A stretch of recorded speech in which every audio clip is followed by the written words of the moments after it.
A large crowd gathered in front of Pilate's palace. A carpenter tried to get inside, pushing through the people. The people are raising their voices against Jesus. Seeing them, the carpenter, feeling sad, moved forward and reached the front row. Pilate sat on his throne. On one side stands Jesus, bound and silent. On the other, a group of priests stood together. Nearby, the commander stood watching. The carpenter looked at them all. Pilate turned to the crowd, then to the priests, and finally to Jesus. He asked the priests, "What crime have you brought before me that this man committed?" The priest replied, "He has spoken blasphemy. He said, 'I will destroy the temple and rebuild it in 3 days.' This is blasphemy. Not only that, but he calls himself the King of the Jews. This is treason." Pilate said, "The Roman emperor is the only king of the Jews. What he has done is a crime. Therefore, I order him to be imprisoned." But the priests and the crowd shouted, "No, crucify him! Crucify him!" Their voices grew louder, chanting, "Crucify him! Crucify him!" Pilate stood up angrily and asked, "What crime has he committed to be crucified?" The crowd shouted even louder, "Crucify him! Crucify him!" The carpenter watched, trembling. Pilate looked at the furious crowd. The shouting kept growing. The commander turned to Pilate and said, "The people are against him. If you go against them, there could be a riot. Why bring trouble upon ourselves? So order him to be crucified." Pilate, looking at him, does not answer, but thoughtfully calls the soldiers and orders, "Take him away, whip him, and bring him back." The carpenter watched as the soldiers dragged Jesus away. The crowd follows as some soldiers drag Jesus away. A carpenter in the distance watches and sees Jesus being whipped. Tears flowed from his eyes. Meanwhile, Caiaphas and the priests gather again.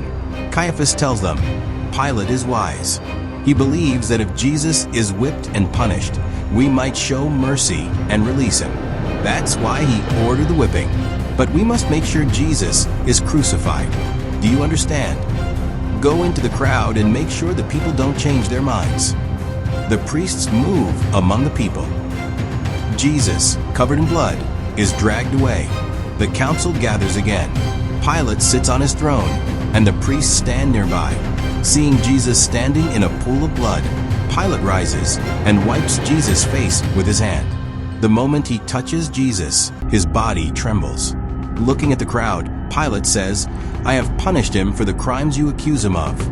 Now I will release him." The priests and crowd shout, "Crucify him! Crucify him!" Shocked, Pilate stands up and says, "I have the authority to release a prisoner during the feast. I will use that authority to release Jesus." The crowd immediately shouts, "Release Barabbas! Release Barabbas! Crucify Jesus!"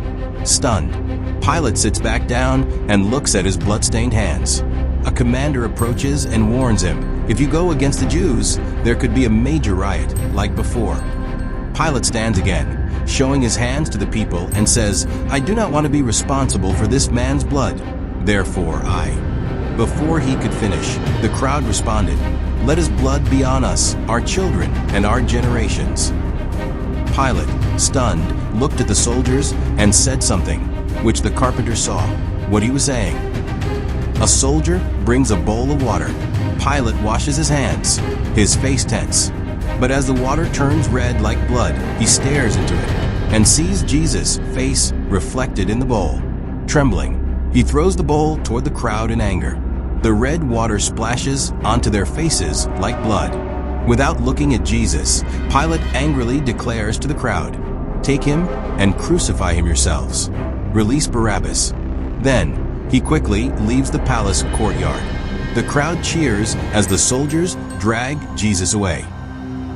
Meanwhile, the priests and the commander discuss their plan. Caiaphas says, "It's good that Pilate handed Jesus over to us. His death should not be ordinary. He entered Jerusalem in a grand procession, so his execution should also be a procession. It should start in the city and end at Golgotha. His death must be a warning to anyone who dares to oppose us and our laws." The commander agrees. "We must not carry his cross in a cart. He must carry it himself."